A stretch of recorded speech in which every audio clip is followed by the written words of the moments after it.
get juicy, folks. We are going to talk about 3 things you're doing right now that could be ruining your marriage. We have our relationship expert, Dr. Karyn Gordon, here with us. You always bring the good topics. Well, you know what? Honestly, they come up. A lot of these segments are just, they're conversations I'm having with people backstage, when I'm speaking at events, with moms at the school. Yes. You know, because we're all in this. Well, not all of us, but a lot of us are in this around marriage. For those who are still in a marriage, this is what could be going on. If you're not, or you haven't tried it yet, then don't worry. So let's talk about what we're doing wrong. Okay, so first of all, I'm going to quiz you, Tracy. Okay, so I'm quizzing Tracy. I'm going to quiz everybody here and at home. So let's see how well you know your marriage stats. Here we go. What do most couples argue about? Money. Woo! Oh, good. And then chores, and then sex. Okay, in that order. Okay. True or false? People who are married are happier. Yes. True. False. Well, actually, it depends. Actually, it kind of depends. Technically, it's kind of middle. It depends on if you are married to your best friend. Okay. If you are not married to a best friend, it's actually not happier. You're better to be single and happy. Got it. Okay, so, you know, just thinking that somehow marriage is going to make you happy is, you have to be very careful of that. Okay. Thriving couples, argue how many times per week? Are you necessarily arguing every week? Oh. Maybe 0.5? 0.5? I don't know. Close. One. They say one healthy argument. Yeah. In fact, I actually get nervous when I hear people say that they don't argue at all. Well, you're not necessarily getting in a fight every week, It's not kind of like a fist fight. Yeah, we're not. It's more of like a healthy kind of debate. Oh, a debate. Like a good debate. So so thinking about having but once a week. Yeah. Thriving couples have sex how many times per week? 3 times a week, because that's what you told us. I do. I'm very pro-sex. Sex is very important. 3 times a week. So University of Toronto actually said about 1 is minimum, but I like to recommend about 3. Okay. Yeah, I like to kind of let go, but you know, some people have more. Yeah, some people have more, and some people don't. Power to you. But power to you. Okay. True or false? Marriages tend to decline after having children. True. You said that a little bit too fast, Trace. You said that a little bit with too much passion. Correct.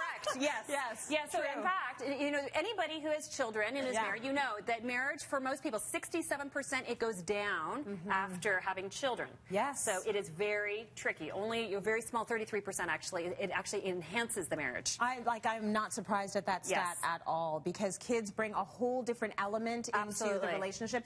It's very difficult to focus on a marriage when there's kids involved. Yes. Especially now, it's a very child-focused society. Yes. So a lot of energy is going into them kids. Yes. Right? That's right. Okay, so let's talk about what we're doing wrong then. Did I pass the test first of all? Yeah, you did well. Okay, you did well. You did well. Very good. I know. She's like, okay, good. I know.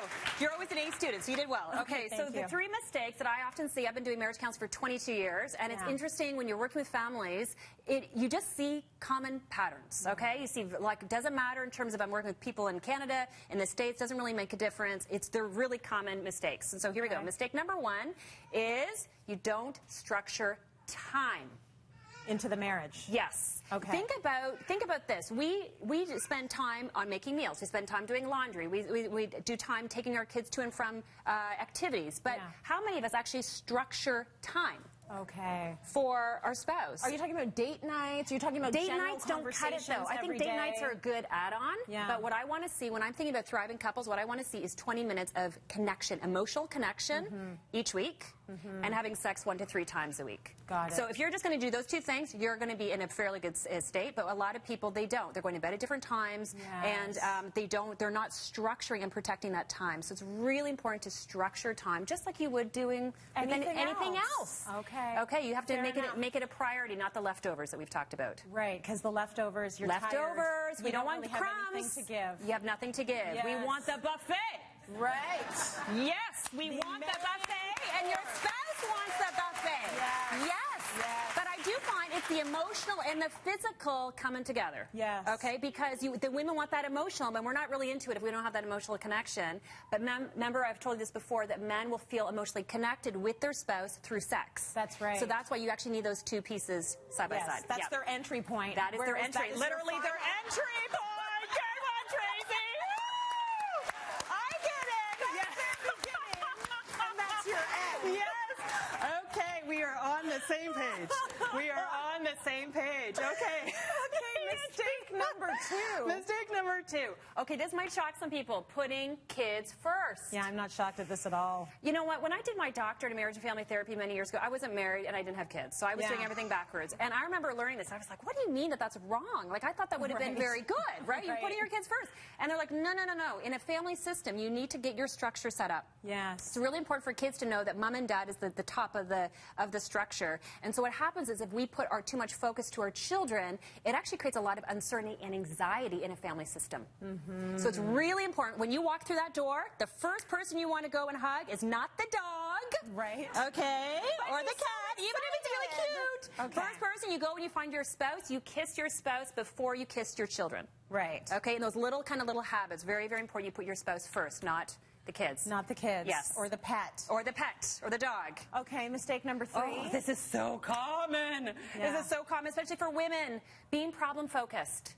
Okay. Oh, what do you mean by that? I will have clients come in my office and they tell me the problem in 15 different ways. Yes. Okay, so he said this, then she said this, and he said this, and they go, and it's like this big circle. And I'm like, I hear the problem, I understand it. So let's shift gears and let's talk about solution. And for a lot of people, they don't know how to shift. Okay. And so literally, you can waste so much time and so much energy on just talking about problems. Problems just spin.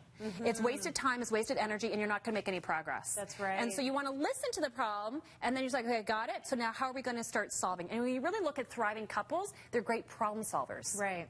It's not about the never ever having an argument. It's about the how do we deal with our arguments. Correct. It's right? Solving the problem. How do we solve? How do we solve the problem? Good tips. I'm going to go home and not hug the dog. Oh, there you go. And try your entry point.